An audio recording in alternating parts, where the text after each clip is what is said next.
Agora você ouve uma palavra de vida com o pastor Érico Rodolfo Bussinger.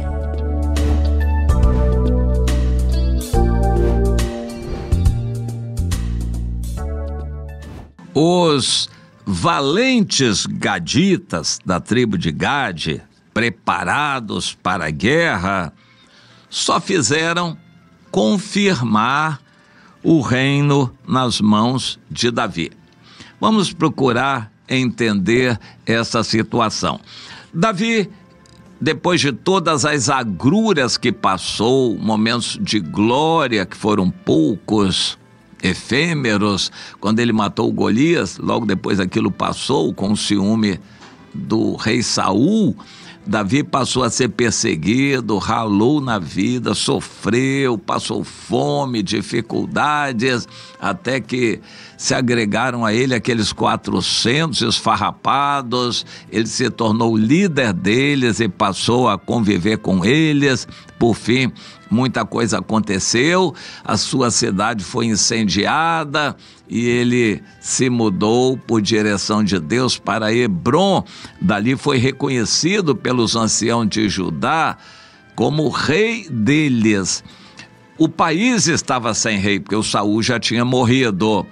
E Davi não queria assumir por conta dele nada, ele esperou ser chamado. Quando ele estava com o seu grupo morando nas redondezas da cidade de Hebrom, ao sul de Judá, ele foi lembrado pelos anciãos como um bom líder e foi aclamado rei de Judá. Começou com um reino que não existia. Em Judá não havia palácios, não havia verba e tributos e dinheiro, mas ele começou com humildade e Deus o abençoou. Judá se fortaleceu, se tornou um reino poderoso, e aí os outros que estavam também desnorteados, o restante de Israel, veio e reconheceu Davi como rei. E isto já foi numa fase seguinte. Davi já era reconhecido, era rei em Judá, Judá era poderoso, os outros só fizeram reconhecer. E aí no capítulo 12 de 1 Crônicas, nós lemos o seguinte: são estes os que vieram a Davi a Ziclag quando fugitivo de Saul, e eles eram destros na guerra e eram experimentados em arremessar pedras com fundas, atirar flechas com o arco, usar a espada, a lança. Eram da tribo de Benjamim. Aí passa a relatar de todas as tribos os grupos que vieram. Aí chega no versículo 8: dos gaditas passaram-se para Davi a fortaleza no deserto, homens valentes, homens de guerra, para pelejar, armados de escudo e lança. Seu rosto era como o rosto de leões, e eles eram ligeiros como gazelas sobre os montes. E passa a mencionar alguns nomes dos líderes deles. Eles foram capitães do exército. O menor deles valia por 100 homens e o maior valia por 1000. Eles eram em número muito grande, e os líderes representavam toda a tribo de Gade, que podia ter 40, 50 mil homens preparados para a guerra. Eles foram reconhecer Davi como rei deles também. E as outras tribos também mandaram mensageiros ou tropas para reconhecer Davi.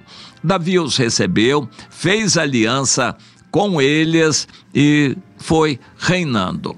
Mas, ao que me conste, esses valentes da tribo de Gade, que eram muitos e numerosos e preparados para a guerra, nunca foram necessários, porque a maior parte das guerras Davi venceu com os poucos valentes. Esses que podiam ser mobilizados em grande número nunca foram necessários Há pessoas que pensam que o número grande é beleza, gostam de ajuntamento, reunião com muita gente, que isso faz diferença. Não. Só quando tudo já está estabelecido é que a grande quantidade vem. O número não vem no início, quando a gente está fraco, com poucos, para nos ajudar. Eles não vêm ajudar, eles só vêm somar quando a gente já está estabelecido. O difícil é começar uma igreja, estabelecer o ritmo e a igreja se fortalecer. Depois que ela cresce, aumentar, engordar, é mais fácil. Mas o início é difícil.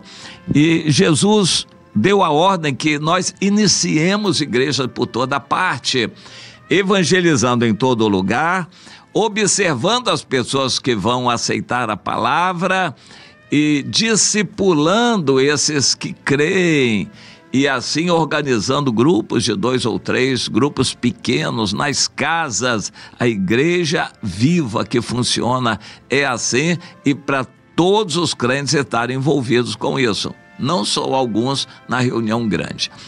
Os gaditas representaram aquela fase do ministério de Davi em que cresceu, aumentou o número, mas já estava tudo estabelecido. Davi já era rei, já tinha passado por todos os apertos, já tinha aprendido a liderar e administrar Judá.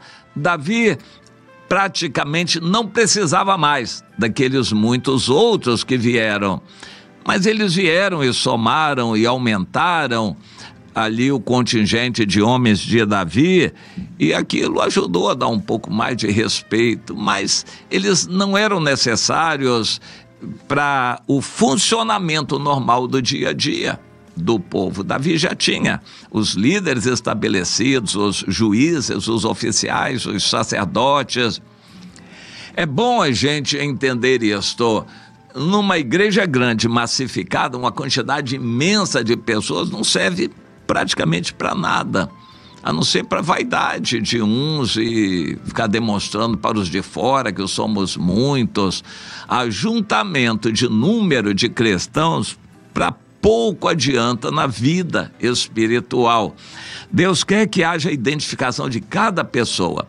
O importante na vida de Davi foi o início, quando ele estava sozinho, os primeiros que vieram, que passaram fome com ele, que sofreram, que tiveram que lutar, guerrear, passar por situações de aperto de todo tipo, e depois em Judá organizaram o reino, aqueles que têm valor. Agora as quantidades, milhares e milhares e milhares que vieram depois, só engordaram o país, mas eles não estruturaram o país. Isso tudo tem aplicação para nós. O importante é ver as pessoas que são colunas na igreja, os iniciantes, os que começam e são perseverantes e passam aperto e lutas.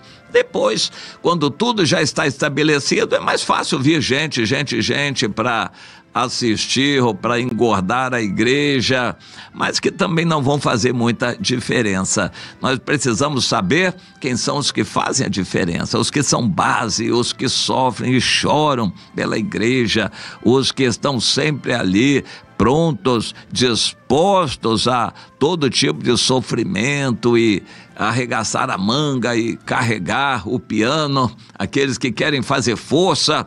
Pois é, Deus sabe diferenciar direitinho quem é o crente dos gaditas, dos que somam só depois e dos que estão ali desde o início como base, se esforçando, se dando, gastando a sua vida.